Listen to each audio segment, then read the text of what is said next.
si le problème, je ne sais pas, est comment. Même si ça arrive à la dernière seconde, ça ne change pas. Jésus a quand même gagné.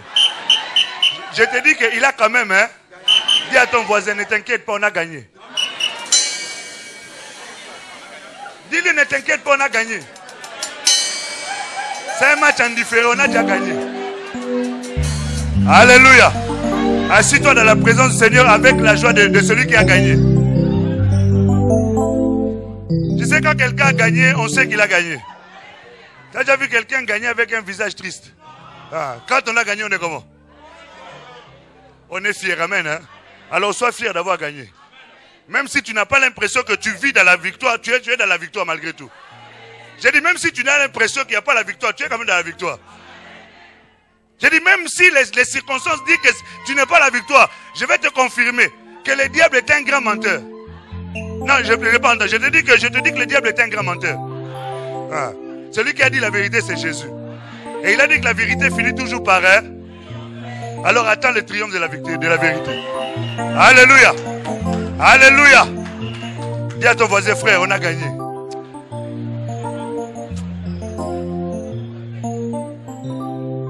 Même si ton mari est récalcitrant, tu as gagné quand même. Même si ton enfant est rebelle, tu as gagné. Même si on t'a pris tes papiers, on t'a dit demain tu pars en Afrique, tu as gagné. Même quelque chose, je te dis tu as. Dis à ton voisin, on a gagné, frère. Même si le problème perdure au foyer, dis tu as. Même si ton mari te dit, dis-lui j'ai quand même, hein. Même si le péché t'embête, dis-lui péché, j'ai quand même, hein. Tu ne continueras pas à m'embêter parce que la victoire finira par, hein. J'ai pas entendu. J'ai pas bien entendu. Gloire à Jésus. On a quand même, hein. Non, tu ne comprends pas. J'ai dit on a quand même, hein. Bon. On va prendre nos Bibles.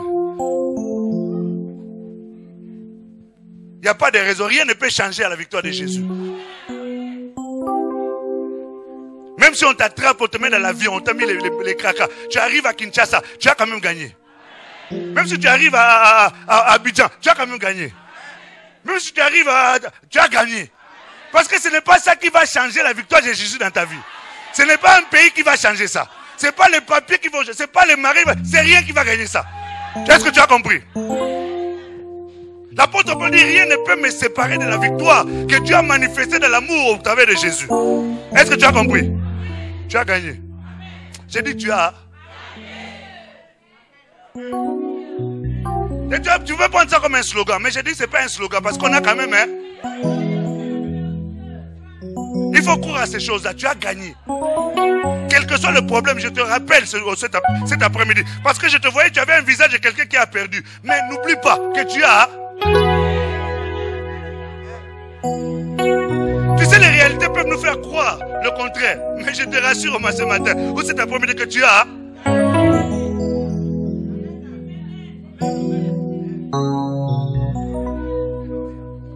Le mariage tardait à arriver et puis tu vois qui ouvre la porte, comment ça arrive? Tu dis, tu vois, célibat, tu croyais quoi? Regarde. Même si tu ne vois pas venir, il est quand même là. Tu as quand même, hein?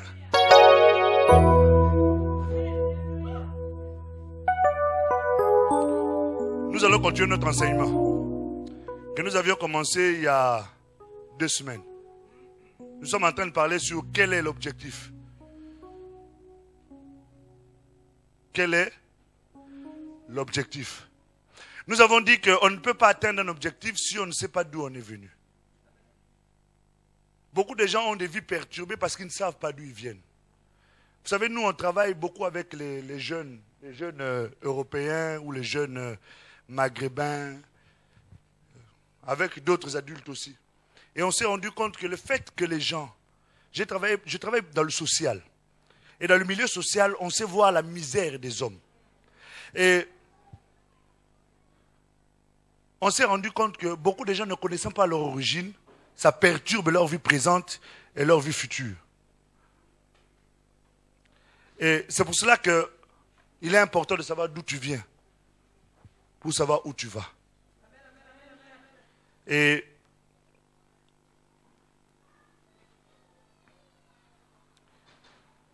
quand quelqu'un comprend ces choses-là, ça lui permet de pouvoir être armé Et nous disions qu'il fallait que nous puissions avoir des objectifs dans notre vie. Et les objectifs que nous nous fixons conditionnent notre vie.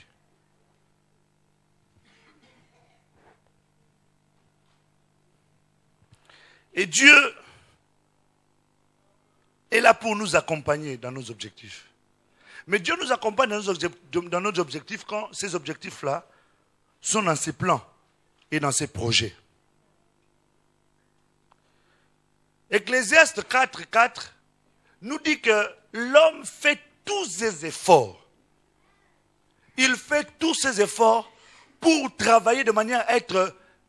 Mais cet effort-là est animé par la jalousie afin d'être meilleur que son voisin. Ce n'est pas ces objectifs-là. Nous ne devons pas être animés de cet esprit-là. De travailler pour être meilleur que l'autre. Chacun a une part qui lui est donnée. Alléluia. Et tu dois travailler selon ta part à toi. Et cela te permettra de t'épanouir parce que tu travailles par rapport à ce que tu as, à ce que tu es, par rapport aux objectifs que Dieu t'a fixés. Et Dieu ne te fixe pas des objectifs par rapport à quelqu'un pour que tu concurrencies quelqu'un. Mais tes objectifs sont fixés pour atteindre l'objectif ou la destinée que Dieu a arrêté pour toi afin que son nom à lui soit glorifié. Alléluia. Et quand quelqu'un comprend cette logique-là, il ne fournira plus des efforts afin de dépasser celui qui est à côté pour lui montrer qu'il est meilleur, mais il travaillera de manière à glorifier le nom du Seigneur Jésus-Christ. Alléluia.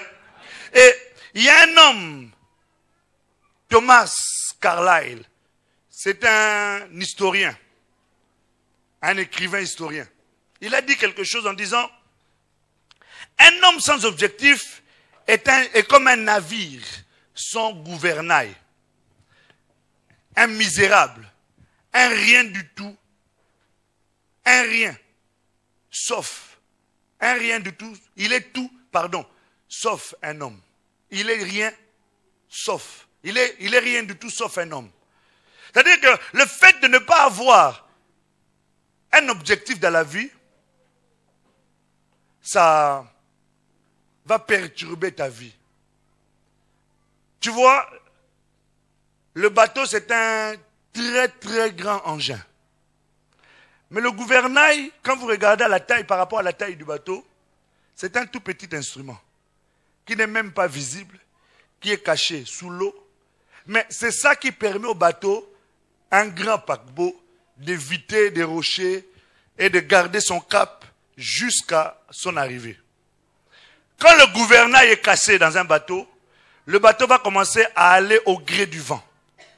Et ça peut aller faire des accidents et des dégâts. Et dans la vie de quelqu'un qui n'a pas des objectifs, c'est comme un bateau sans gouvernail. C'est quelqu'un qui sera au milieu de vous, mais qui va faire des dégâts parce que n'ayant pas d'objectif, il va aller à gauche et à droite. Alléluia. Et la vie de chacun de nous, que tu le veuilles ou non, est conduite par quelque chose. Nous sommes en train de parler de quel est ton objectif. Et là, nous parlons d'un point pour savoir quels sont les éléments qui ne doivent pas conduire ta vie. Et je disais que la vie de tout le monde est conduite par quelque chose. Et conduite. Et la plupart du moins, dans le dictionnaire plutôt, on nous donne la définition du mot conduire. Conduire veut dire contrôler, diriger, guider. C'est ça, le mot conduire. Et d'une manière ou d'une autre, tu conduis des choses. Tu peux conduire une équipe de louanges, tu peux conduire un groupe d'hommes, tu peux conduire ta maison, tu peux conduire ton affaire, tu peux conduire ta voiture. C'est toi qui guides la voiture. Quand il y a un accident de voiture, on essaie de savoir d'abord si la personne, quel était l'état de la personne qui conduisait. S'il était sous l'effet de l'alcool, s'il était sous l'effet de la drogue, s'il avait un problème. Pourquoi? Parce qu'une voiture ne peut pas sortir de la route si celui qui le guide ne l'envoie pas là-bas. Alléluia. Donc ça veut dire que tu es le guide, c'est toi qui as le contrôle, c'est toi qui as la direction, c'est toi qui oriente les choses. Et il est important de savoir qu'est-ce qui peut guider ou conduire ta vie.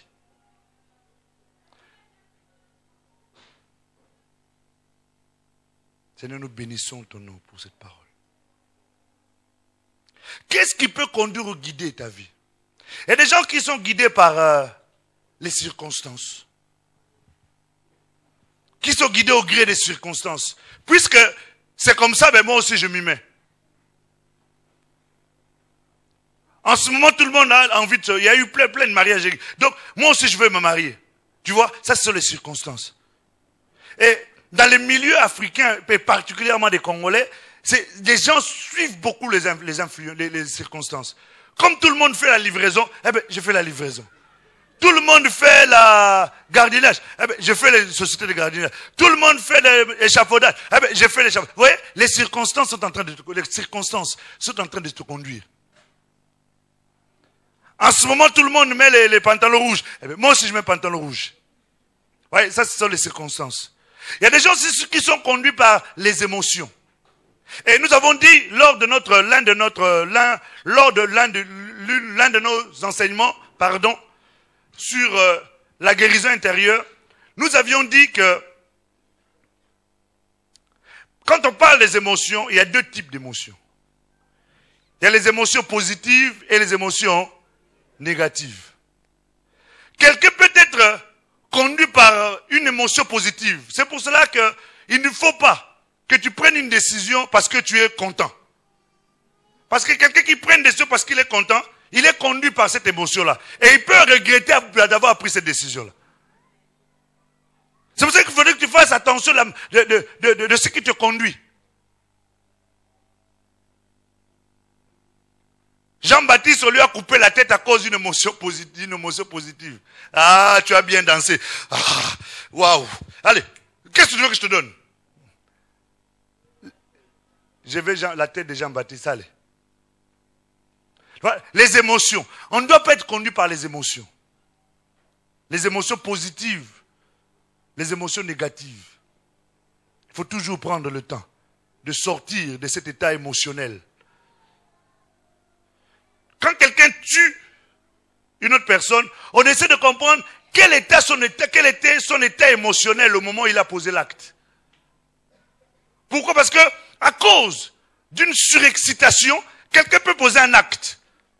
Et tu rentres à la maison, tu trouves ta femme ou ton mari avec quelqu'un d'autre.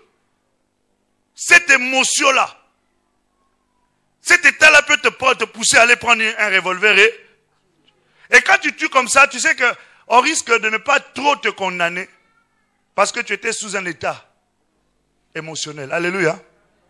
Ça peut être une circonstance atténuante. Mais enfin bref.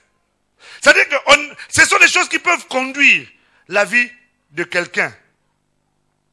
Des choses qui peuvent guider la vie d'une personne. Il y a certaines personnes qui agissent par rapport aux souvenirs. Qui sont conduits par une obsession. Une obsession, c'est quelque chose qui te vient, pour laquelle tu as du mal à refuser ça. Jusqu'à ce que tu aies satisfait cela. C'est une obsession.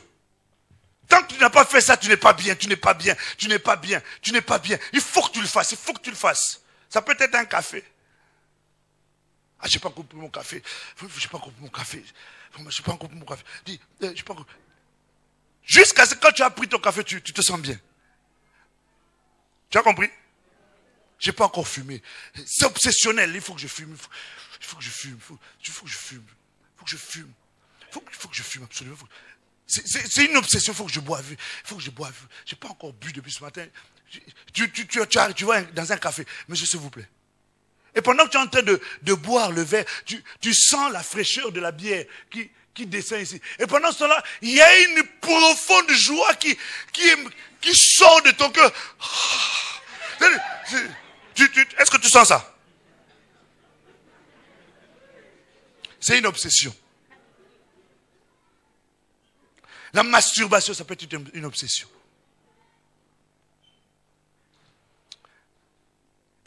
conduit par ces choses-là. Tu peux être conduit par la superstition.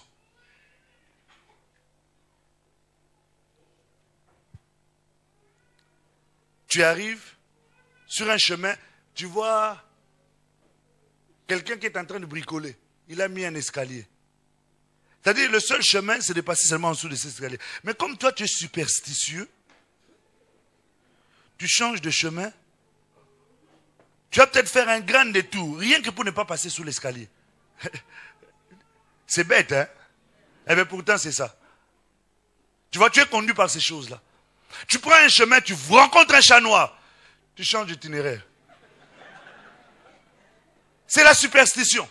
Tu te promènes dans la rue et puis subitement tu as ta main qui te gratte. Quand tu grattes ici, tout de suite tu dis, ah, je vais dépenser de l'argent. On appelle ça de la superstition. Tu te promènes un peu et puis tu sens ton œil en bas là, qui bat. Ah, tu dis, ah. Je sens qu'il y a une nouvelle qui m'avait arrivé, une mauvaise nouvelle. Ça, c'est de la superstition. Tu vois, tu es conduit par ces choses-là. Et puis, ça peut complètement orienter ta vie.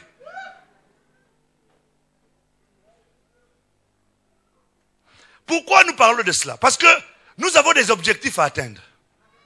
Tu as un objectif, j'ai un objectif, nous avons des objectifs. Et ces objectifs-là peuvent être soit atteints, soit on peut échouer à cause de ces choses-là.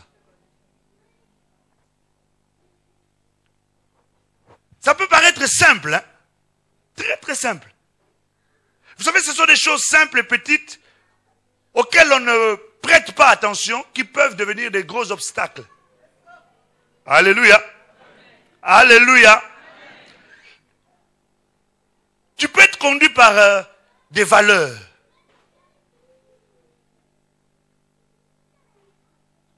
Des valeurs qu'on t'a inculquées. Tant que tu n'as pas fait ceci, tu ne te sentiras pas à l'aise. Il faut que je le fasse comme ceci. Et ces choses-là peuvent conditionner ta vie. Ça conditionne ta vie. C'est-à-dire, ça t'oblige à faire comme cela. Et il y a 5 éléments principalement dans la vie des êtres humains qui conditionnent leur vie. Qui conduisent la vie des hommes. 5. Comme vous allez essayer de voir assez rapidement par la grâce de Dieu.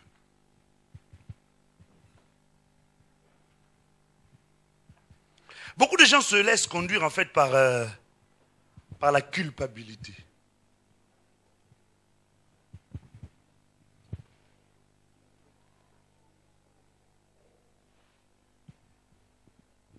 La culpabilité, c'est un sentiment de condamnation que tu éprouves au fond de ton cœur pour un acte que tu avais posé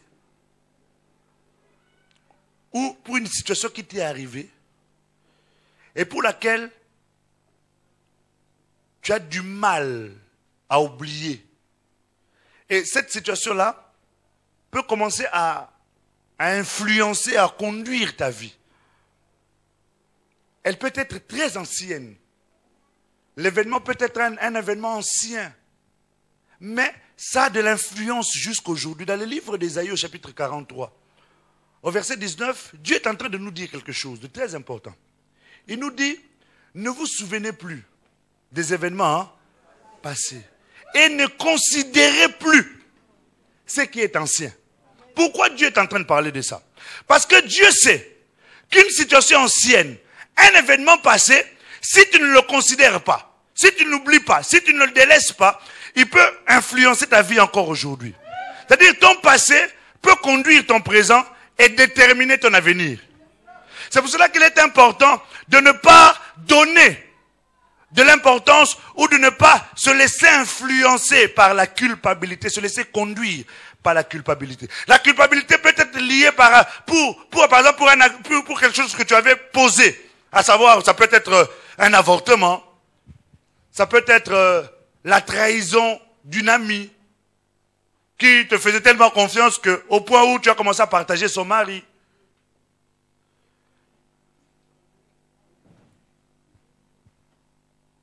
Un ami qui t'était cher, qui te confiait ses secrets, Mais derrière ça, tu en as profité pour l'escroquer. Et tu vis avec ce poids-là. Tu vis avec cette condamnation-là dans ton cœur. Ce qui fait que tout acte que tu veux poser devient maintenant quelque chose de pesant. Et à chaque fois que tu veux faire quelque chose, le diable aidant, il te rappelle toujours ce qui s'était passé hier. Ce qui fait que tu as du mal à faire les choses. Or, nous disons que nous sommes des instruments envoyés sur la terre pour être des canaux, des moyens par lesquels Dieu veut accomplir son objectif. Or, pour pouvoir accomplir un objectif avec Dieu, il faut au préalable être avec lui. Or, quelqu'un qui se sent coupable ne peut en aucune manière croire que Dieu puisse être avec lui. Alléluia. Ce qui fait que ça peut t'empêcher, ça peut empoisonner ta vie pour pouvoir être un canal par lequel Dieu veut accomplir son objectif. Tu me saisis? Ce qui fait que tu vas commencer à envier les autres, tu vas commencer à t'en prendre aux autres, mais le problème ce n'est pas les autres, le problème c'est toi. Le problème c'est que tu es en train de porter un poids pour lequel il y a quelqu'un qui s'est déjà chargé de ça. Alléluia. Tu vis avec des regrets. Tu vis toujours avec des regrets. Les regrets des événements qui se sont passés dans ta vie. Tu as aimé peut-être quelqu'un et cette personne est partie. Et tu te culpabilises en disant j'ai dû faire quelque chose qui a dû l'éloigner. Mais qu'est-ce que j'ai fait? Ce qui fait que même quand tu rencontres quelqu'un qui te manifeste l'amour, tu as du mal à recevoir ça. Tu as peur. En te disant peut-être que j'ai encore fait quelque chose qui peut faire encore fuir cette peur. Tu vois, tu vis dans une position qui t'empêche d'être heureux. Qui t'empêche de t'épanouir. Et par voie de conséquence, ça empêche aussi le Seigneur de pouvoir travailler. Alléluia. Vous savez, Dieu ne peut pas utiliser quelqu'un qui a des problèmes de culpabilité. Parce qu'on ne peut pas aller libérer quelqu'un quand soi-même on est encore en prison. Est-ce que nous comprenons? Un prisonnier ne peut pas aller libérer un autre prisonnier. Il commence d'abord par sortir de prison pour aller libérer les autres. Et la culpabilité, c'est une forme de prison qui n'est pas liée à l'espace. Mais c'est un problème qui est au niveau de l'esprit. Et tant que tu n'en sortiras pas, tu auras du mal à être utile au Seigneur. Et quand tu iras voir les gens, plutôt que de leur apporter l'assurance par rapport à la grâce de Dieu, tu peux même commencer aussi à les culpabiliser par rapport à leurs péchés. Pourquoi? Parce que toi-même, tu ne crois pas au pardon du Seigneur. Alléluia. Alléluia. C'est pour cela qu'il est très important de faire très attention. Tu vis avec une honte. Tu te sens coupable. Il y a des gens qui aujourd'hui ont été victimes de viol. Et ils vivent avec ce problème dans leur cœur en se culpabilisant comme si c'était eux qui avaient violé. Mais c'est eux qui ont été violés. Alléluia. Et ce problème peut occasionner dans leur vie un blocage qui fait qu'il peut même aujourd'hui rencontrer un homme qui peut l'aimer. Mais à cause de cette culpabilité, il aura du mal à s'ouvrir à cet homme-là. Même dans leur relation intime, elle aura du mal à pouvoir bénéficier de la jouissance de la chose. Pourquoi? Parce que au fond, il y a un problème de culpabilité qui n'a pas été réglé. Et la personne se condamne. Pourquoi? Elle se dit, c'est peut-être moi qui ai été à la base de la chose. J'ai peut-être créé des conditions pour que la personne vienne. Tu vois, tu te culpabilises, tu te condamnes pour quelque chose pour laquelle tu as été victime. Et ça, ce sont des choses qui arrivent souvent dans la situation des gens qui ont été victimes de viol, victimes d'attouchement sexuel, victimes de ce type de choses. C'est pour cela qu'il est important de ne pas vivre dans la culpabilité, de transcender cela, d'aller au-delà de cela. Parce que le Seigneur ne t'appelle pas à être ainsi. Le fait d'être dans cette position-là, ça empêche le Seigneur. Ça empêche l'Esprit de Dieu de travailler avec toi et d'atteindre les objectifs qui ont été fixés dans ta vie. Alléluia. Alléluia. Tu peux avoir reçu des grandes révélations, des grandes promesses que Dieu a faites pour toi. Et ce sont des choses qui sont effectivement vraies. Mais tu n'arrives pas à accomplir cela à cause du fait que tu marches avec un poids. À cause du fait que Prenez-moi le serviteur là, mettez-le ici. Ici là. À cause de ce poids-là, à cause de cette culpabilité. C'est pour ça qu'il faut sortir de là. Il y a des gens qui vivent avec les mauvais souvenirs. C'est une des formes de culpabilité. Ça t'empêche de faire des choses parce que tu crains encore ces choses-là. La Bible dit, je ne crains pas les mauvaises nouvelles. Je ne les crains pas. Du moins, ce n'est pas ce verset-là que je voulais te donner. Mon verset que je voulais te donner, c'est le verset qui se trouve dans le livre de Job au chapitre 3. La Bible dit, ce que je crains, c'est ce qui... La crainte d'un mauvais souvenir, ça produit des dégâts. Mais nous reviendrons sur la crainte encore tout à l'heure. C'est pour cela qu'il est important de ne pas vivre. Et cela peut empoisonner ta vie, frère. Ça peut empoisonner ta vie, ma soeur. Empoisonner dans quel sens? Tu sais que tu peux commencer à t'infliger des punitions. Ici. Peu importe. Ça peut t'infliger des punitions. Tu te punis toi-même à cause de cette culpabilité.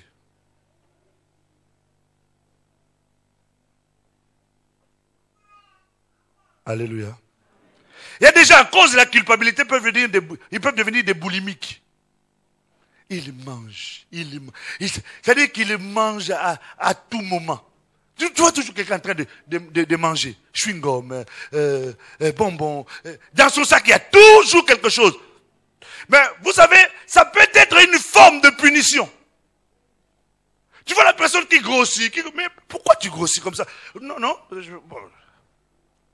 Tu peux lui dire, arrête de manger comme ça, toi aussi. Regarde ta ligne et tout ça. Mais en fait, le problème ne se pose pas. Elle n'en a rien à faire de sa ligne. Ce n'est pas son problème, la ligne. Son problème, c'est la culpabilité. Quand elle aura réglé ce problème, elle réglera le reste. Mais tant qu'elle n'a pas réglé le problème de la culpabilité, vous avez beau lui dire, arrête de manger à toi aussi.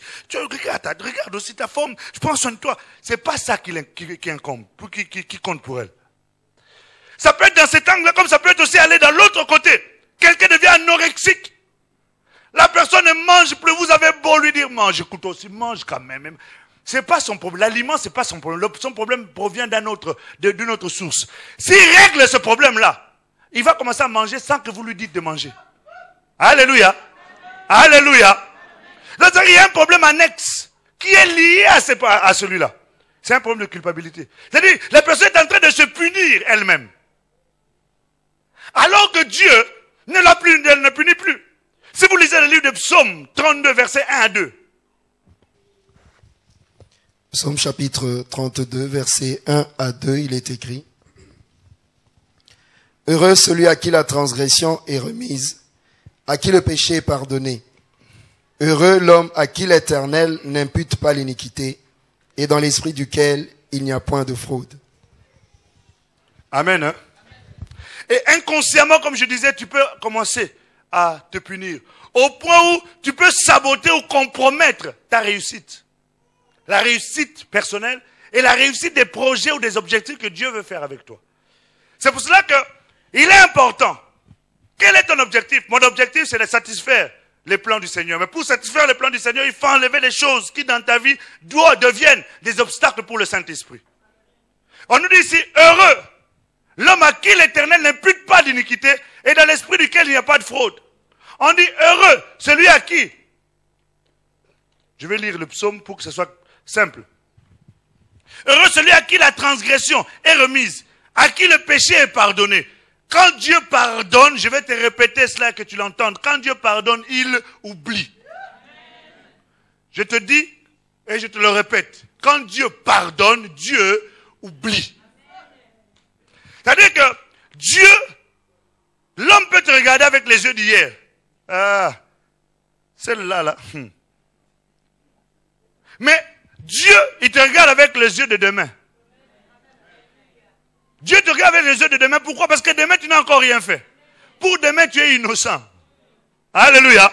C'est avec ce regard-là que Dieu te regarde. Parce que demain, il n'y a encore rien de fait. Et Dieu te considère comme quelqu'un qui n'a rien fait. Et il oublie.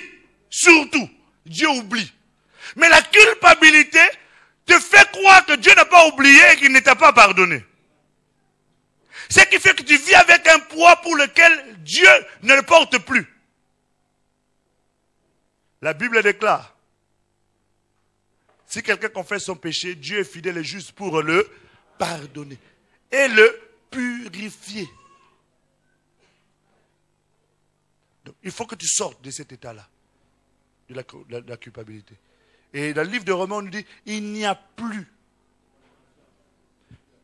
Je répète, il n'y a plus. Quand on dit qu'il n'y a plus, c'est que ne recherche pas encore quelque chose là-bas. Il n'y a plus de condamnation pour ceux qui sont en Jésus. Il y a des gens qui sont en Jésus, mais qui se sentent encore condamnés. Condamnés d'avoir tué, condamnés d'avoir trahi, condamnés d'avoir menti, condamnés d'avoir ceci ou cela. Alors, ça peut devenir, comme je disais, un obstacle. Ôte cela. Dis à ton voisin, ôte l'obstacle de la culpabilité. Dis-lui. Frère, tu es justifié. Quelqu'un pour qui tu devais aller en prison.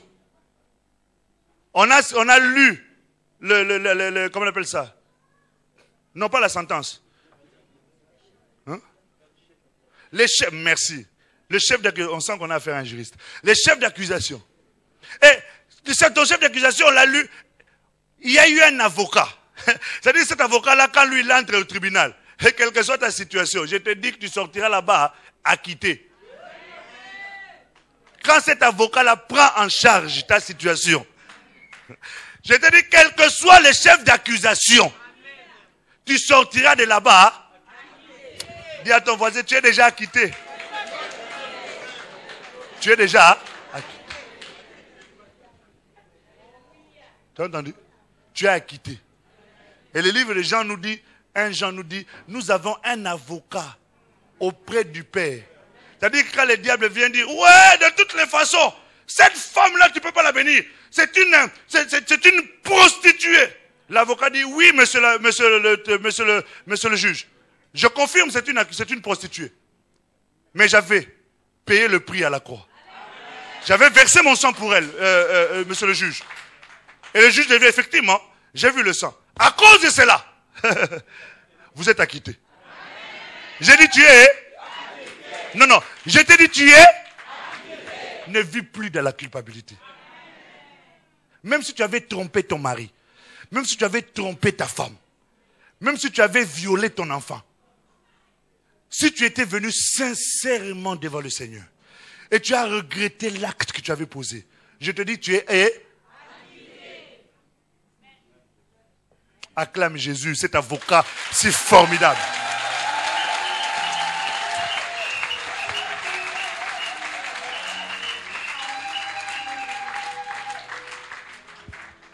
Pourquoi nous parlons de ça? Parce que c'est quelque chose qui peut empêcher l'objectif de Dieu d'être atteint.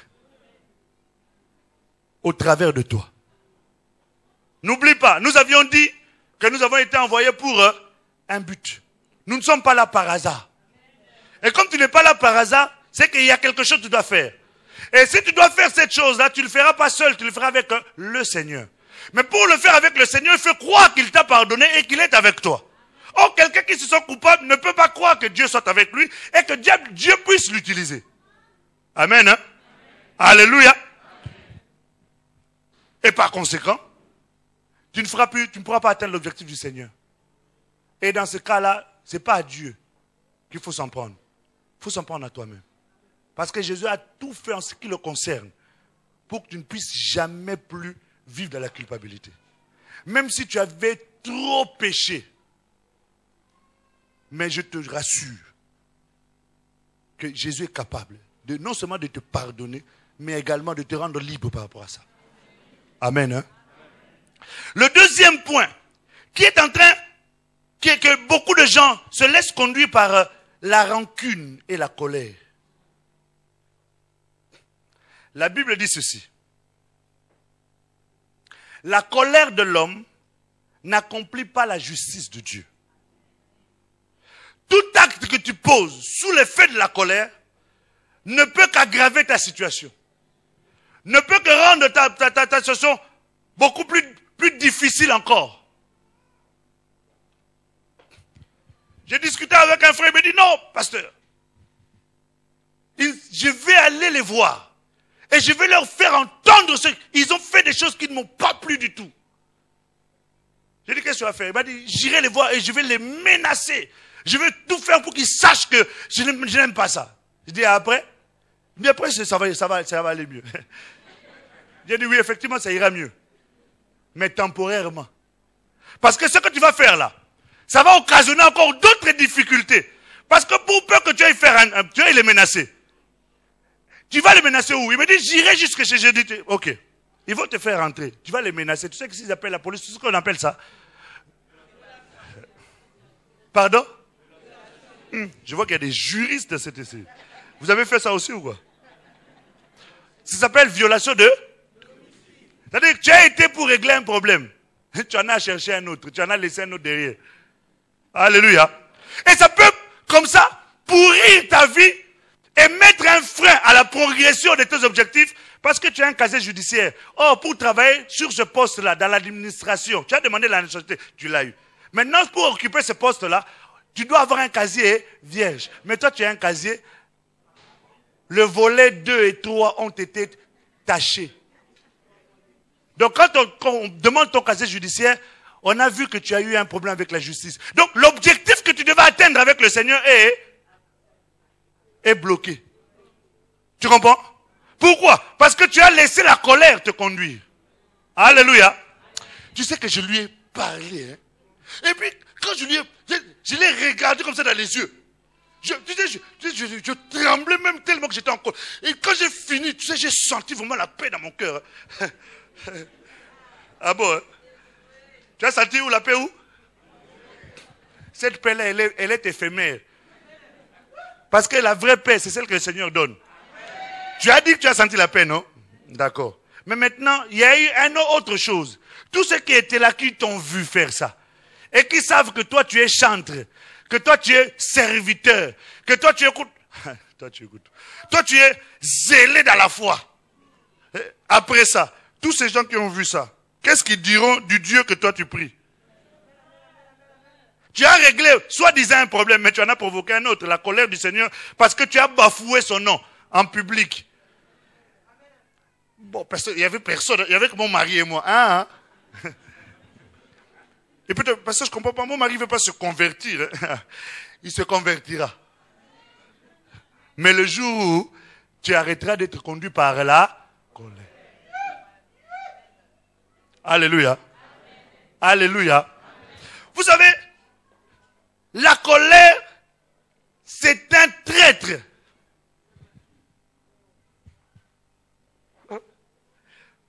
La colère est un traître. Vous savez comment les traîtres font? Il vient dire, sœur Vigoureux, il y a la sœur Afi qui a dit que toi tu avais fait ceci, tu as fait cela. Il va vers la sœur Afi. Sœur Afi. J'étais avec la sœur Vigoureux aujourd'hui, tu sais. Il y a des gens qui viennent à l'église, vraiment on se pose la question, ils sont convertis. Pourquoi? Je n'ai pas dit toi aussi quand on va te parler. Non, dis. J'étais avec, tu sais ce qu'elle m'a dit sur toi? Ta robe là de 1998. Pourquoi je dis c'est un traître? Après il s'en va. Il va se mettre dans un petit coin. Il attend le jour où tu vas te rencontrer avec la sœur Vigoureux, il vous regarde de loin. Et puis toi, quand tu vois la sœur Vigoureux, tu arrives. Oh. Alors, la sœur Vigoureux ne comprend pas. Pourquoi tu lui as fait ça? Ma sœur, qu'est-ce qu'il y a? Pourquoi tu m'as regardé comme ça? Pourquoi? Toi, tu blagues, hein? Tu me dis pourquoi? Ça veut dire que tu sais pas. Lui, il est à côté, il regarde. C'est bien.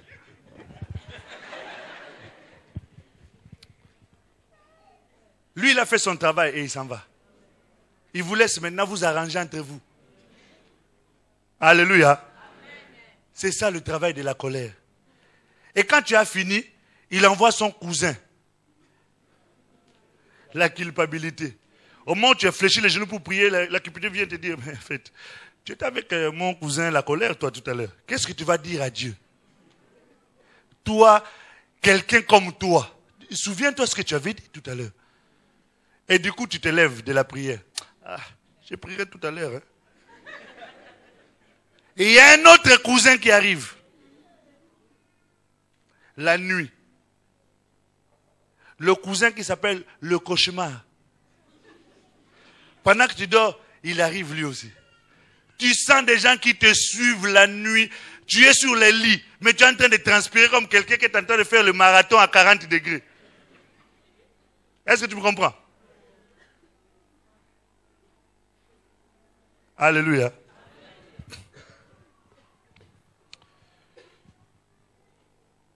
Ça, c'est le travail.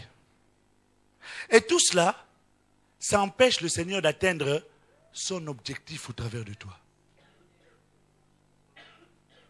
Amen. Alléluia.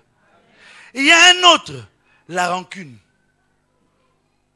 La rancune, c'est cette disposition du cœur à garder toutes les mauvaises choses qu'on te fait et à les ressortir au moment où tu estimes que c'est le bon. Parce que la rancune marche souvent avec la vengeance. On te dit rien de particulier, rien de tellement blessant. Mais tu ne réponds pas en fait à ce qu'on t'a dit là. Tu repars dans ton congélateur. Tu sors tout ce que tu avais emmagasiné, tu mets dans le micro-ondes, rapidement ça ramollit. C'est-à-dire que ça remonte encore la colère d'il y a 20 ans. C'est-à-dire que quand tu réponds à la personne, tu ne réponds pas par rapport à ce qu'il t'a dit là maintenant. Tu es en train de répondre par rapport à ce que tu avais gardé et que tu attendais seulement une occasion pour pouvoir enfin te sentir à l'aise et lui dire les 4 vérités. Et quand tu dis ça, tu trembles même de colère parce que tu te souviens encore de l'histoire comme si c'était hier. Ça, c'est la rancune. Alléluia. C'est quelque chose qui empêche la semence que Dieu a mis en toi de croître. Ça empêche l'objectif du Seigneur d'être atteint au travers de toi. Tu dois sortir de ces choses-là. Alléluia. Tu n'es pas appelé à être esclave. Tu n'es pas appelé à être prisonnier. Tu n'es pas appelé à vivre dans la rancune. La Bible nous dit que les caractéristiques du Seigneur, l'une des choses qui caractérise le Seigneur, c'est l'amour. Alléluia.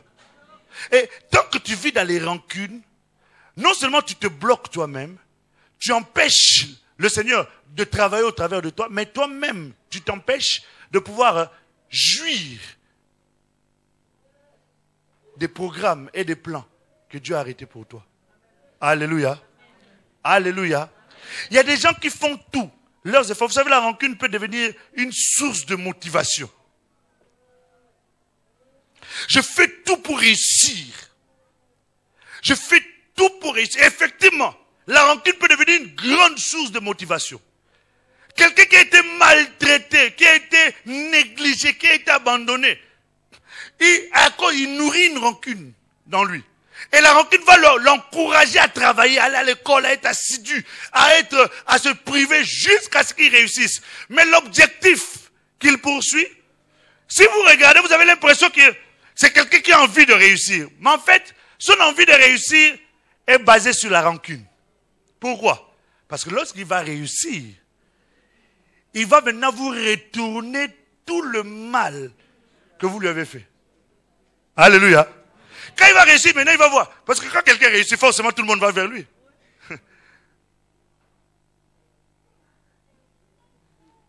Avant de te donner quelque chose, en fait, tonton,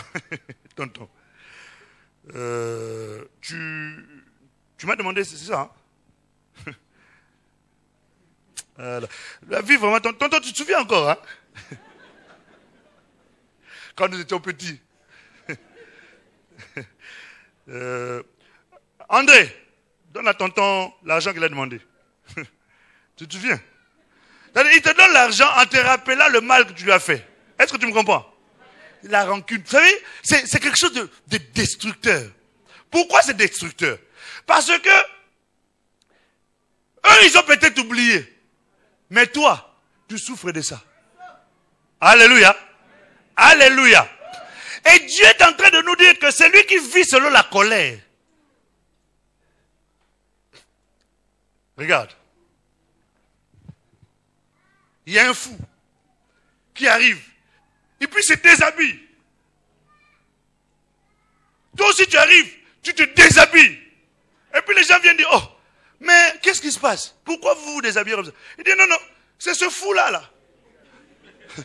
Et puis quand on se regarde, on te regarde, on se tourne, on te regarde, toi aussi tu es nu.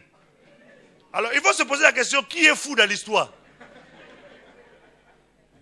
Job chapitre 5, verset 2.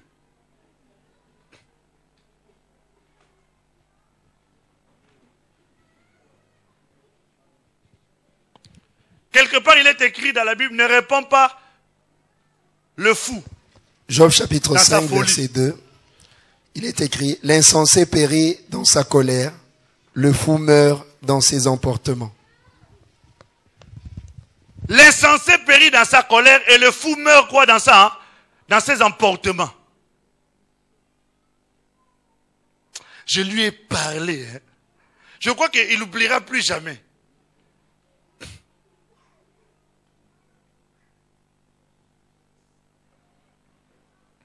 Quand je te dis que tu es nu, le fou vient, il est nu, toi aussi tu viens, tu te déshabilles.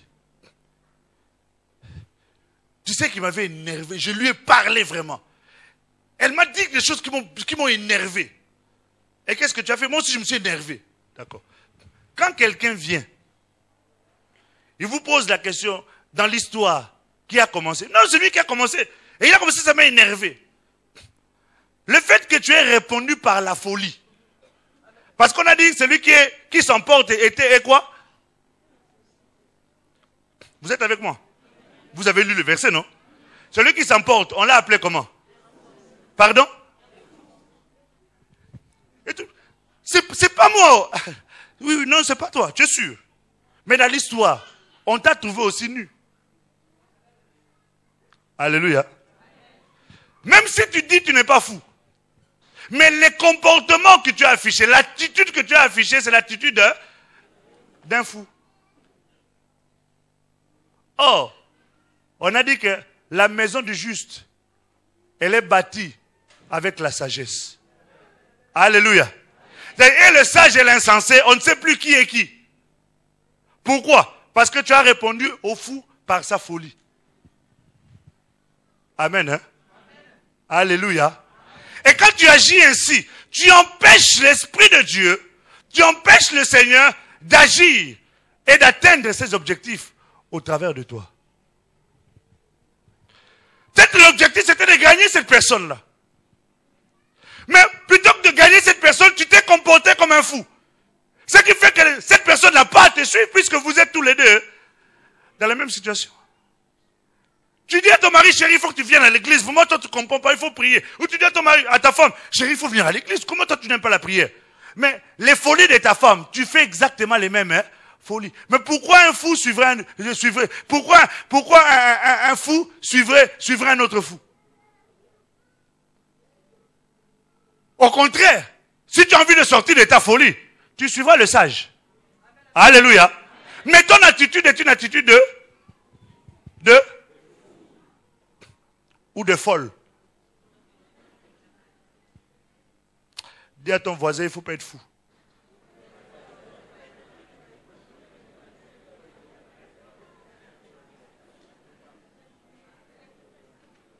Tu lui as dit? Tu as bien dit, arrête ta folie.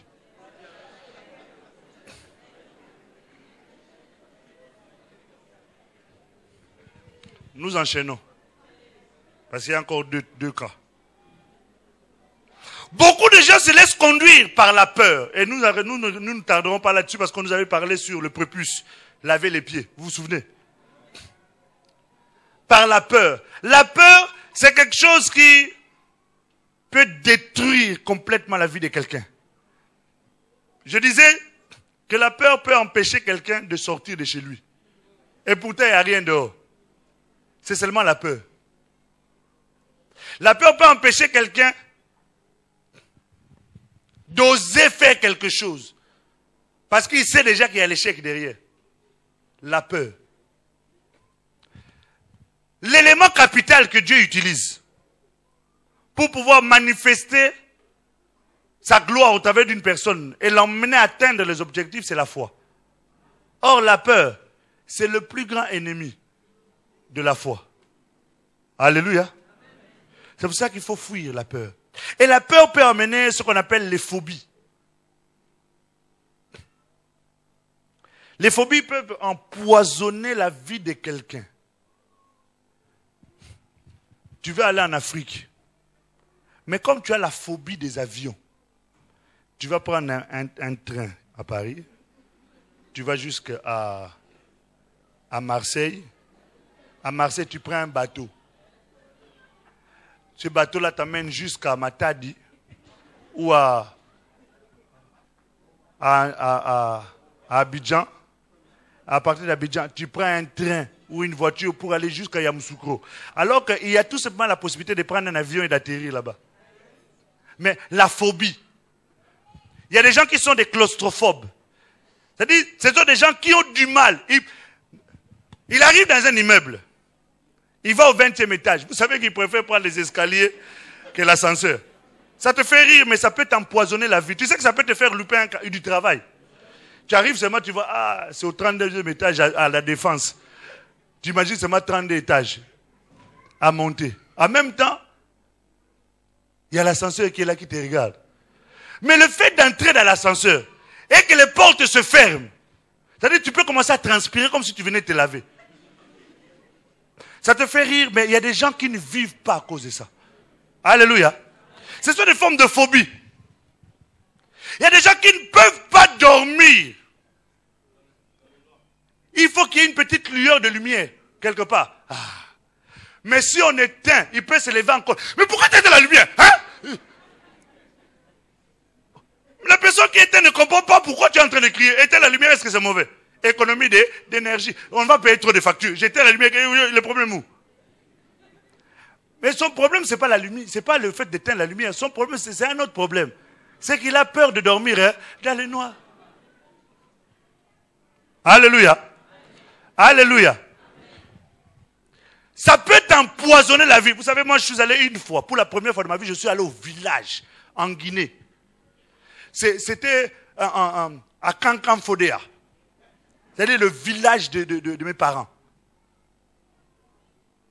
Je suis arrivé là-bas, la toute première fois, je dormais dans on dit une hutte. Hein?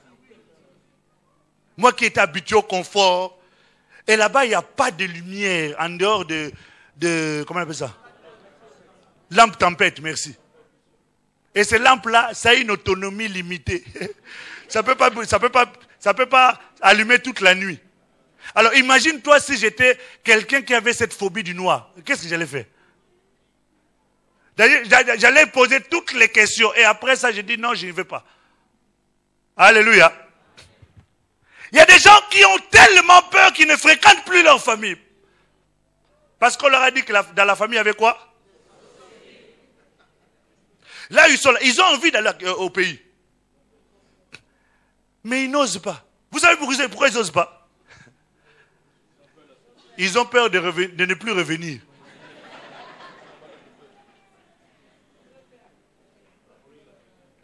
Son père est mort. Sa mère est morte. Ses frères sont en train de partir l'un après l'autre. Mais est-ce que toi tu... Non, je vous ai déjà envoyé Western Union. Va chez Lambert. Chez Kid Express, je fais la pub. Ils ne m'ont pas payé malheureusement. Mais quand est-ce que toi-même tu viendras? Qui va aller là-bas? Il blague. Hein? Mais un sorcier n'a pas besoin que tu ailles là-bas pour qu'il puisse te prendre. Hein? Alléluia. Tu n'as pas besoin d'aller là-bas. Il peut venir ici. Et à une vitesse, en 2 secondes, ils sont ici. Tu ne t'es même pas rendu compte. Ça trouve qu'il a mangé avec toi au salon hier soir. Mais il n'a pas pu te toucher encore. Parce que Jésus a pitié de toi. Mais à cause de la peur, ils peuvent te prendre. Alléluia. Et qu'est-ce que tu vas faire? Tu vas empêcher d'accomplir l'objectif du Seigneur. Est-ce que tu me saisis? La peur. Ce que je crains. Vous savez, la peur peut être un poison dans la vie de quelqu'un. La peur de la déception. Il y a quelqu'un qui veut t'aimer, qui veut vraiment t'épouser, qui est sérieux. Mais tu as été tellement déçu que tu as peur encore de la déception. Tu commences à rejeter les hommes. Et puis tu viens nous embêter parce que moi je ne comprends pas. J'arrive pas à me marier. Mais tu as été marié comment? Arrête d'avoir d'abord peur d'être de déception. Tous les hommes ne sont pas pareils. Toutes les femmes ne sont pas non plus pareilles. Il y a forcément une femme qui correspond à ta pointure. Arrête! Tu as déjà vu trop d'animaux. Ceux qui n'étaient pas là, ils n'ont pas compris. Tous les animaux sont déjà passés. Maintenant, c'était le moment de Ève. Tu as compris? Alors, tu risques même de faire passer Ève aussi. À cause de la peur de la déception. Faites attention à ces choses-là. Or, l'homme que Dieu a envoyé, c'était l'instrument ou le partenaire avec lequel vous alliez atteindre l'objectif. Est-ce que tu me saisis? Nous sommes en train de parler sur quel est l'objectif. 4e point. Et nous devons aller vite. Beaucoup de gens se laissent conduire par le matérialisme. Quand nous avons parlé de la peur, nous avons dit 1 Jean 4, verset 18. Je ne vais pas donner le verset 1 Jean 4, verset 18. La Bible dit 1 Jean 4, verset 18. 1 Jean 4, 18, il est écrit: La crainte n'est pas dans l'amour, mais l'amour parfait bannit la crainte. Car la crainte suppose un châtiment, et celui qui craint n'est pas parfait dans l'amour. Alléluia. La crainte n'est pas dans l'amour. C'est-à-dire quand tu es en train d'avoir peur là, ça ne fait pas partie de l'amour. Mais l'amour parfait, qu'est-ce qu'elle fait elle? Bannir quelque chose, c'est de faire en sorte que la chose ne puisse plus avoir la possibilité d'exister. C'est ça bannir. C'est enlever, ôter, extirper, faire disparaître, bannir. Car la crainte suppose qu'il y a un châtiment. Et celui qui craint n'est pas parfait dans l'amour. Vous savez pourquoi on nous dit que l'amour parfait bannit la crainte? Parce que tout ce que Dieu fait, tout ce que Dieu entreprend, tout ce que Dieu peut nous donner, tout ce que Dieu peut permettre dans notre vie, frère, même si ça semble négatif, c'est fait à cause de l'amour. Tu n'as pas bien compris. Même si ça paraît mauvais pour toi, même si ça paraît destructeur pour toi, même si ça paraît difficile pour toi, si cela vient du Seigneur, c'est fait avec amour. Et il y a forcément quelque chose que Dieu a arrêté derrière ça, qui va enrichir, qui va bénir, qui va ouvrir, qui va élever, qui va apporter quelque chose de bon dans ta vie. Alléluia. Quand quelqu'un a peur de faire quelque chose, ça veut dire qu'il n'a pas confiance à l'amour que Dieu a pour lui. Parce que dans l'amour de Dieu, il y a la protection de Dieu. Dans l'amour de Dieu, il y a la souveraineté de Dieu. Dans l'amour de Dieu, il y a la guérison. Il y a des gens qui ont peur de la mort. Celui qui a peur de la mort, c'est quelqu'un qui n'est pas sûr du salut qu'il a. L'apôtre Paul dit, je ne crains pas les mauvaises... Pourquoi ce verset me revient à chaque fois? L'apôtre Paul dit, la mort m'est un gain. C'est qu'il sait là où il va. Il sait que quand je pars d'ici, il y a des choses meilleures qui m'attendent. Donc il est mieux que je meure. Parce qu'en mourant, là-bas on m'attend. Mon Seigneur m'attend pour que nous puissions enfin jouir de toutes les merveilles qu'il a arrêtées pour moi. Alléluia. Alléluia. Mais quelqu'un qui craint la mort, c'est quelqu'un qui ne sait pas ce qu'il y a derrière la mort. Nous comprenons. Et cette peur-là, c'est un manque d'amour. C'est que tu n'es pas parfait dans l'amour. Si tu es parfait dans l'amour, même si tu meurs aujourd'hui, tu sais que la mort n'est qu'une porte qui t'ouvre dans des choses encore meilleures. Pour lâcher quelque chose ici et accepter d'aller dans un endroit où tu ne sais rien, il faut avoir confiance à celui qui te permet d'aller là-bas. Amen. Et c'est Dieu qui te permet de pouvoir expérimenter ces choses. Tu crois en son amour. Et tu sais qu'il ne peut pas permettre quelque chose dans ta vie pour te détruire. Est-ce que tu me comprends? Donc, tout ce qu'il permet dans ta vie, c'est fait avec amour. Donc, et c'est pour ça qu'on dit l'amour parfait bannit la crainte. Pourquoi? Parce que la crainte des choses qui pourraient venir détruire, qui peuvent venir détruire ta vie, ça ne peut pas arriver parce que celui qui a permis cela a fait ça avec amour. Tu me comprends?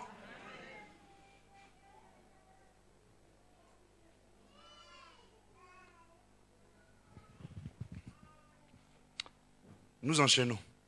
On a dit beaucoup de gens se laissent conduire par le matérialisme. C'est-à-dire pour eux, ils ont l'impression que la valeur d'une personne est liée à l'épaisseur de son portefeuille.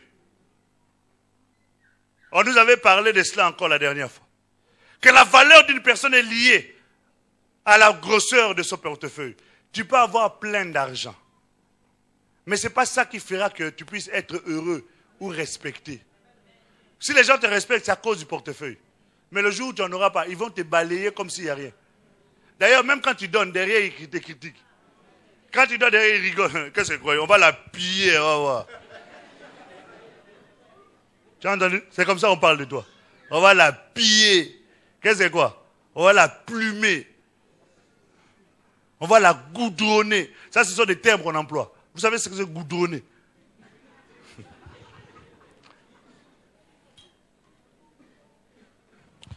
Ta valeur ne dépend pas de ton argent. Ta valeur dépend de la relation que tu as avec Jésus. Alléluia. Je répète, ta valeur dépend de ta communion, de ta relation avec le Seigneur. Tu peux ne rien avoir, mais Dieu te considère. Comme tu peux avoir beaucoup et Dieu n'a rien à faire avec toi. Amen. Hein? Et pour atteindre les objectifs du Seigneur, Dieu n'a pas besoin que tu aies de l'argent. Lui-même, il se pourvoit lui-même. Alléluia. Et mon Seigneur se pourvoira. C'est-à-dire, Dieu a une provision pour les visions qu'il donne. Le matérialisme peut détruire un ministère, peut détruire un foyer, peut détruire une amitié, peut détruire une famille. Quelqu'un qui est conduit par le matérialisme, il peut commencer à vous prêcher des messages seulement pour vous soutirer de l'argent. Géasi était un bon serviteur à côté d'Élisée, un homme puissant, en parole et en œuvre. Mais à côté de lui, il y avait un homme qui était conduit par le matérialisme. À un moment donné, tu as beau te cacher, frère, ça finira par se manifester. Alléluia. Tout ce que je te dirai, tout ce que je ferai, ce sont ces choses qui seront liées à l'argent ou au matériel. Pasteur, tu peux venir à la maison? Tu sais qu'un homme de Dieu ne peut pas venir comme ça. Hein? Pasteur, je peux venir te voir? Oui, pas de problème. Mais tu sais qu'on ne vient pas voir un homme de Dieu les mains vides. Mais pourquoi? Tu comprends? Tu vois où le matérialisme peut emmener? Alléluia. Alléluia. Le matérialisme, vous savez que Job s'est rendu compte trop tard qu'il avait affaire à quelqu'un qui aimait son argent. Au moment où tout est parti, vous savez ce qu'il lui a dit? C'est là où on a découvert qui elle était. Mais avant, ils ont pris combien d'enfants? Job et sa femme. 10 ou 7? Bon, on va lire ça. Allez, exercice, cherchez dans la Bible. Mais malgré les enfants qu'ils ont eus, malgré l'amour que Job lui avait manifesté tout le long de ce temps-là, le jour où il n'y avait plus d'argent, elle est partie. Il y a des couples comme ça. Cette femme est là avec toi parce que tu gagnes encore le SMIC. Le jour où tu vas être au chômage, une semaine c'est trop. Une semaine c'est trop. Il y a des gens qui sont ici d'ailleurs, qui savent. Même le mari. Il y a des gens qui sont... Ok, d'accord, elle est française. Bien.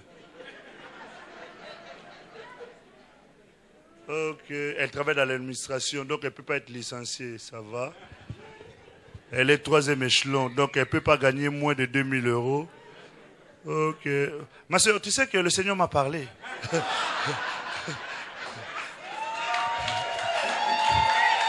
Le Seigneur m'a parlé. Je vais te dire une chose et je confirme. Les mariages par prophétie, il faut faire très attention à ces histoires-là. Le jour où par malheur, pour faute grave, parce que les fonctionnaires, on les licencie aussi, pour faute grave ou faute lourde, sans indemnité, licenciement. Tu vas voir ton mari là, qui était toujours mielleux à la fin du mois. Chérie, Chérie, tu veux du lait? Le soir, chérie, tu veux la verveine? Le jour où on va te licencier. Toi aussi par mal, chérie, tu peux m'emmener la verveine? Dis, lève-toi. Alléluia. Ah.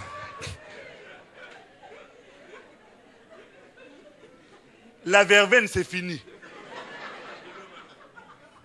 Va chercher ton verre, va chauffer ton micro-ondes tout seul, va mettre ta bouilloire tout seul, j'ai pas le temps. Le matérialisme, ça peut détruire un ministère. Ça peut détruire. Vous savez, si cette église existe encore, quelque part, c'est parce que Dieu nous a délivrés du matérialisme. Si ce n'était pas ça, je ne sais pas dans combien d'églises africaines, ici à Paris, enfin africaines, comprenez, hein, dont les conducteurs sont des Africains. Africains dans la chair. Parce qu'en réalité, nous sommes des citoyens du céleste. Qui peuvent avoir 200, 300 000 euros sur le compte et qui acceptent. Vous savez, j'avais une voiture qu'on appelle « Il mourra demain ». Ma fille Liliane est au courant. Tu te souviens Liliane? Je suis allé, je devais la raccompagner chez elle. Heureusement d'ailleurs qu'elle était là. Parce que pendant qu'elle essuyait le pare-brise, moi j'essayais de faire l'essuie-glace. Ah Seigneur Jésus. Et bien aimé, quand on faisait ça, on venait prêcher avec joie, avec bonheur. Et on était heureux de servir le Seigneur. Alléluia. Mais si ce n'était pas ça, vous m'auriez acheté des Cherokees ici. Et t'inquiète pas, on aurait su comment faire sortir l'argent. Alléluia. Le matérialisme peut changer ton évangile. Je suis allé à Kinshasa. Les gens me disaient, mais quand je suis allé, ils m'ont invité. J'ai commencé à prêcher. J'ai prêché. Au départ, quand j'ai prêché, j'ai dit Amen, Amen, Alléluia. Je me suis dit, oh, c'est bizarre. Amen, Amen. Et puis, au fur et à mesure que j'évoluais dans mon message, j'ai commencé à toucher des choses qui touchent l'intimité de la vie des gens. Plus d'Amen. Plus d'Amen. Jusqu'à la fin, j'ai fini. Tout le monde me regarde comme ça. C'est-à-dire, quand je regardais certains visages, le message que je reprenais, c'est dit, gars, finis ton histoire et pars. Pourquoi? Parce que les messages qu'on leur donne, c'est des messages qui les cajolent, qui les encouragent. Tu voyageras, tu te marieras, tu seras élève, tu t'élèveras, tu prospéreras. C'est vrai, toutes ces choses-là. Mais tu te sanctifieras aussi. Tu te purifieras aussi. Tu comprends ce que je veux dire? Voilà. Amen, hein? Amen. Alléluia. Amen. Et quand on parle du matérialisme, les gens ne sont pas contents. Parce que c'est quelque chose qui est en eux. Il y a des gens aujourd'hui, pour aller prêcher, il faut qu'il y ait d'abord une enveloppe. S'il n'y a pas d'enveloppe, je ne viens pas. D'abord l'enveloppe, et après je viens. Et il peut trouver des arguments dans la Bible. De toute façon, c'est le ministère, tout ça, tout ça. L'ouvrier mérite son salaire. Celui qui prêche l'évangile sera nourri par l'évangile. C'est cela. Mais tu n'as pas à imposer aux gens. Alléluia. Acquérir les biens matériels devient un objectif. Il poursuit cela avec force. Et tant qu'il n'a pas encore atteint ça, il ne lâchera pas. Il est prêt à tout détruire autour de lui, pourvu que je puisse atteindre cet objectif-là. Il est conduit par le matérialisme. Il est conduit par le bien de ce monde. Et celui qui aime ces choses-là, il devient ami de Dieu. Il devient ennemi de Dieu. La Bible dit, celui qui a l'amour du monde devient ennemi de Dieu. Et dans le premier livre de Timothée, chapitre 6, verset 10, vous lirez cela. L'amour de l'argent, parce que c'est l'argent qui procure toutes ces choses-là. Et la racine de tous les maux, c'est-à-dire de toutes les maladies. La vraie sécurité et dans ce que personne ne peut nous ôter. La vraie sécurité.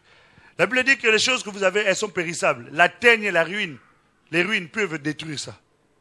Mais le vrai trésor, c'est ce que personne ne peut toucher, que personne ne peut t'ôter. Jésus a dit à Marthe, elle a choisi la bonne part, que personne ne pourra, à Marie, que personne ne pourra ôter. C'est la relation, ton entretien, ta marche avec le Seigneur. Il a dit, mon bien à moi, c'est de m'approcher de Dieu.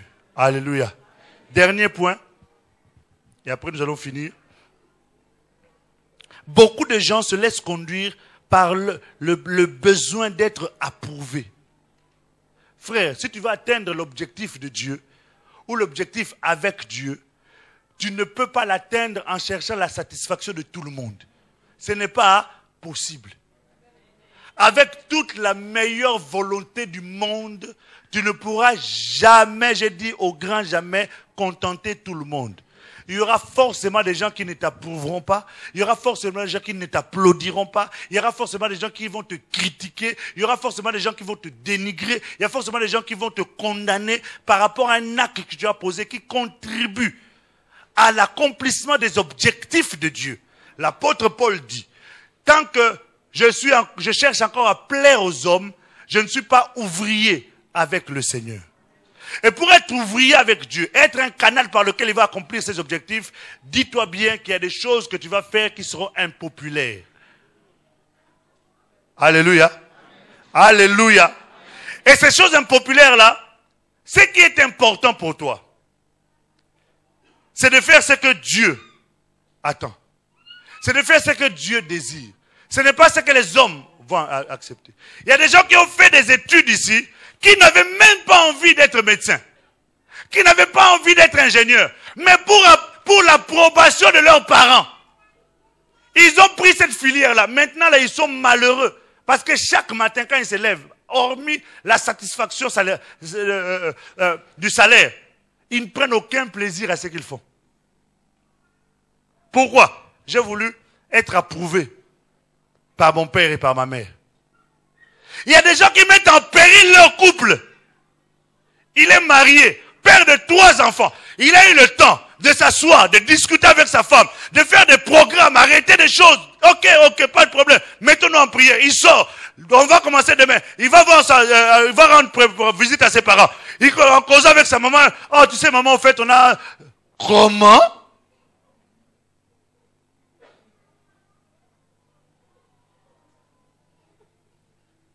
C'est moi ta mère. Tu n'as pas le droit de faire ça.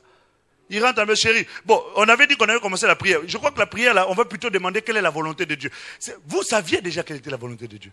Mais c'est parce que tu as voulu approuver. Être approuvé de ta mère, être approuvé de ton père, être approuvé de tes amis, que tu as changé le programme que tu avais fait avec ta femme. Alléluia. Et tu sais, à un moment donné, ta femme va commencer à se considérer comme quelqu'un d'inutile.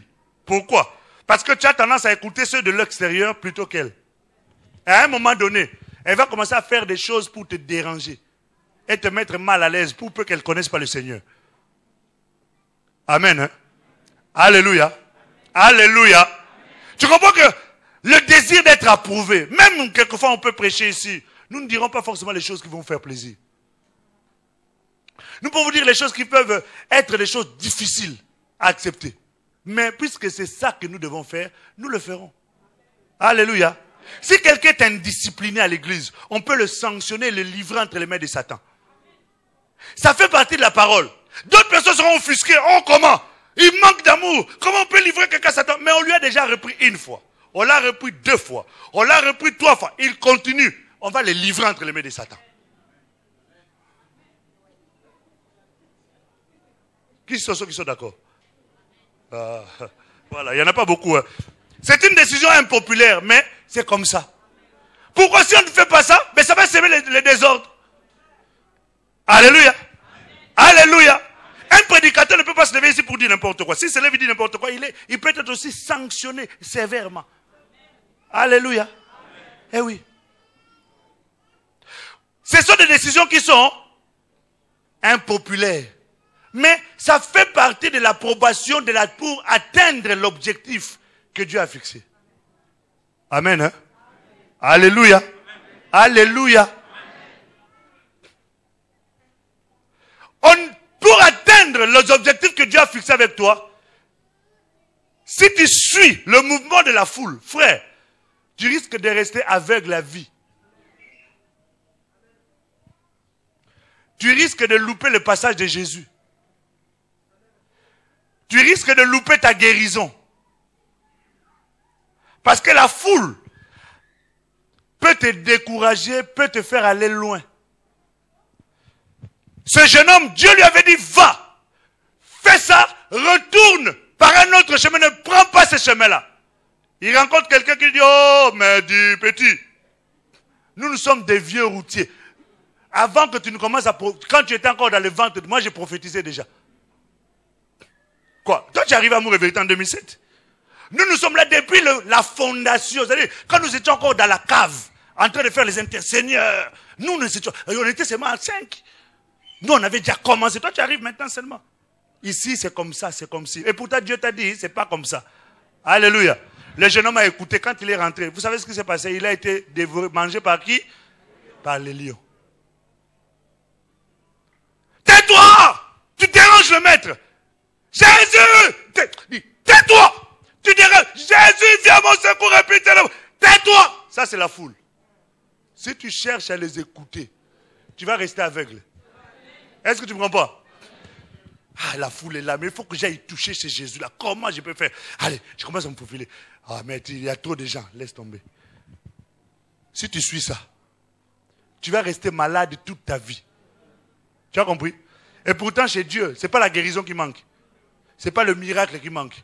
Mais le premier qui se pose à toi, c'est que tu es en train de faire, de chercher à plaire aux gens. Tu es en train d'écouter le mouvement de la foule. Le mouvement de la foule peut t'emporter. Alléluia. Ça peut t'emmener. Oh, mais toi aussi tu prêches bien. Hein? Après tout. Pourquoi tu acceptes seulement que tu sois... Pourquoi tu ne fais pas ton église, toi? Fais aussi. Hein? On est derrière toi.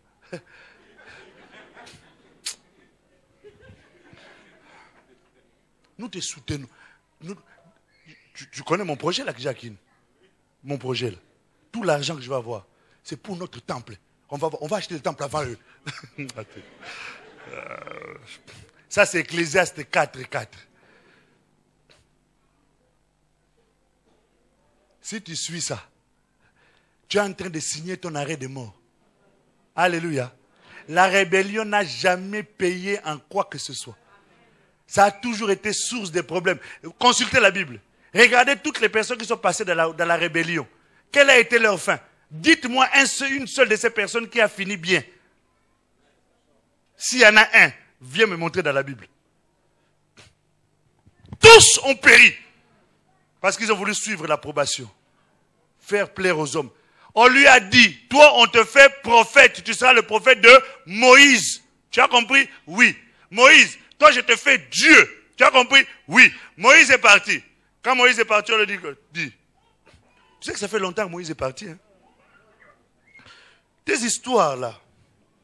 Oh Dieu va faire. Oh, ça fait longtemps. Donc fais quelque chose de manière à ce que les choses soient réglées.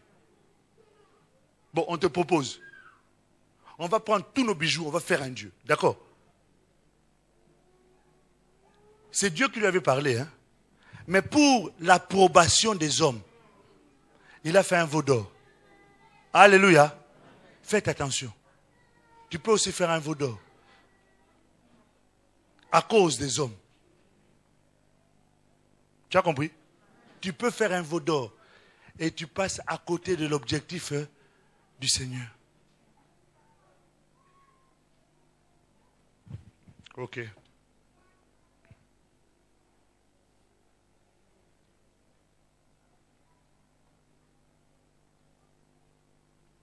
Quel est ton objectif?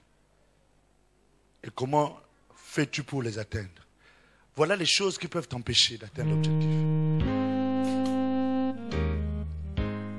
Il y a d'autres personnes qui se laissent conduire par les attentes de leur entourage. Et ils ont tout le temps dans leur coin de tête de leur penser, quand je vais faire ça, qu'est-ce que les gens vont penser? Qu'est-ce qu'ils vont dire de mon entourage? Peu importe ce qu'ils diront de toi. Ce qui est important, c'est ce que Dieu dira de toi. Est-ce que nous nous comprenons? Alléluia.